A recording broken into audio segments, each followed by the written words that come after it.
मतलब बिहार में विधानसभा चुनाव चल रहे हैं और बिहार का भारत की राजनीति में बहुत ही महत्वपूर्ण स्थान हमेशा रहा है, इस बार भी है।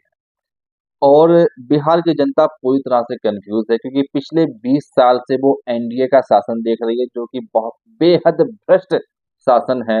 सबसे अधिक भ्रष्टाचार पूरे देश में बिहार में है।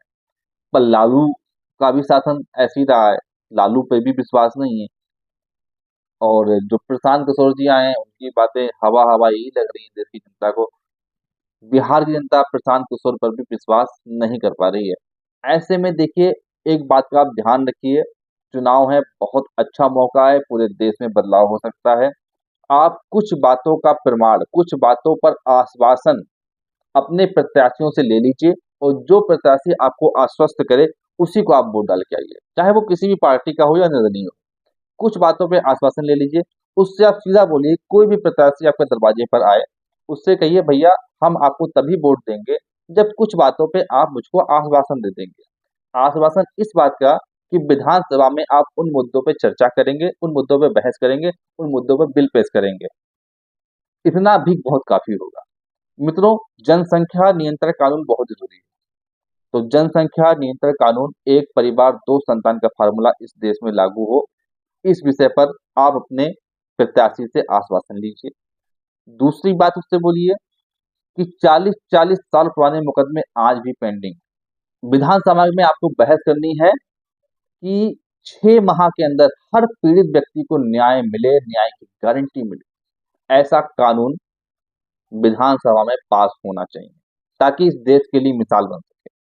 साथ ही जो ग्रामीण क्षेत्र हैं, हर ग्राम सभा में ग्राम न्यायालय का गठन और उसका सफलतापूर्वक संचालन होना चाहिए, ताकि हर ग्रामीण किसान भाई बंधुओं को अपने ग्राम सभा से ही उनको न्याय मिल जाए। उन्हें छोटे छोटे मुकदमों के लिए कोर्ट कचहरी के चक्कर ना काटने पड़े, अपने खेत और जमीन बेच करके मुकदमा ना लड़ना पड़े। इसके लिए आप अपने प्रत्याशी से लिखित आश्वासन ले लीजिए कि वो इन विषयों पर चर्चा करेगा, बहस करेगा विधानसभा के अंदर। पास होना या ना होना वो दूसरा विषय है, इन पे चर्चा तो हो, बहस तो हो। बिहार में भी कन्वर्जन बहुत अधिक हो रहा है, मतांतर बहुत अधिक हो रहा है, ईसाई मिशनियां सक्रिय हैं। इस पे कड़ा कानून बनना चाहिए, कन्वर्जन नहीं होना चाहिए, लव जिहाद नहीं होना चाहिए। हिंदू सिख जैन बौद्ध जो भारतीय संस्कृति के मानने वाले लोग हैं, इनका विदेशी संस्कृति जो कि ईसाई और इस्लाम है, कन्वर्जन पूरी तरह से बैन हो, प्रतिबंधित हो। इस मुद्दे पे विधानसभा में बड़ी बहस होना चाहिए, एक बिल पेश होना चाहिए। गौ हत्या जो कि हो रही है, बिहार में भी हो रही है, सनातनियों के आस्था पे प्रहार हो रहा है, पूरी तरह से निषेध होना चाहिए। गौ हत्या बिहार में नहीं होनी चाहिए। हिंदुओं के जो मठ मंदिर हैं, उनका आर्थिक शोषण सरकार आज भी कर रही है, बिहार में कर रही है, इस पे बिल आना चाहिए। एक सनातन बोर्ड का गठन होना चाहिए, और हिंदुओं के जितने भी मठ मंदिर हैं उस पे जो भी चढ़ावा चढ़ेगा वो सरकारी खाते में नहीं जाएगा, सनातन बोर्ड में जाएगा। और उन पैसों से गौशाला, नंदीशाला, हिंदुओं के लिए व्यायामशाला, और सबसे महत्वपूर्ण गुरुकुल चलेंगे सनातनियों के मठ मंदिर के पैसों से। ऐसा इंतजाम, ऐसा कानून विधानसभा में पास होना ही चाहिए।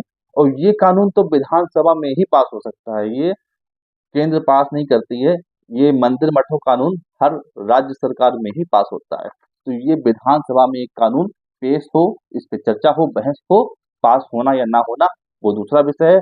आप अपने प्रत्याशियों से इन मुद्दे पर आप लिखित उनसे आश्वासन लीजिए, या ओरली वीडियो बना के आश्वासन दीजिए।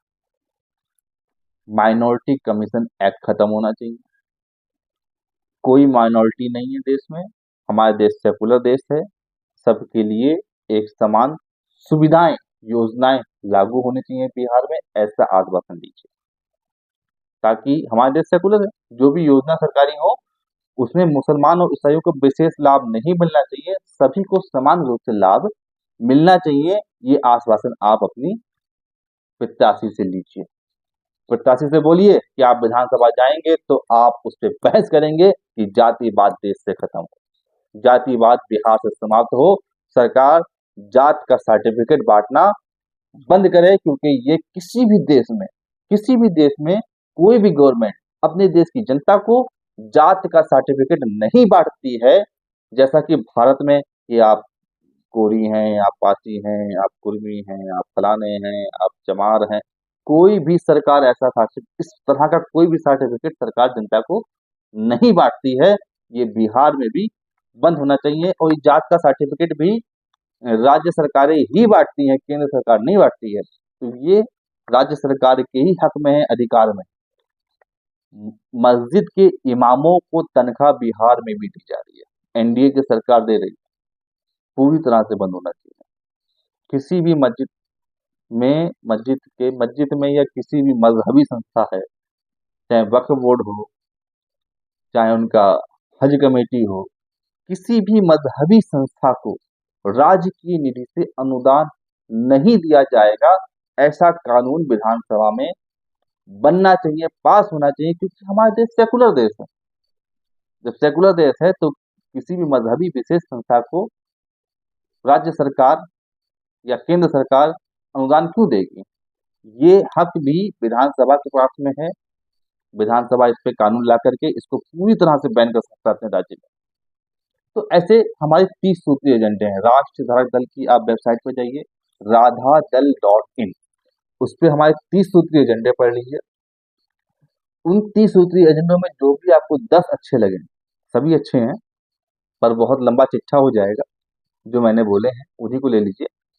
और उन 10 मुद्दों पे आप अपने प्रत्याशी से, चाहे किसी भी पार्टी का हो, निर्दलीय हो, आश्वासन ले लीजिए कि भाई, अगर आप इन मुद्दों पे बहस करने का, बिल पेश करने का आप हमें वचन देते हैं, आश्वासन देते हैं, तो हमारा वोट आपको जाएगा।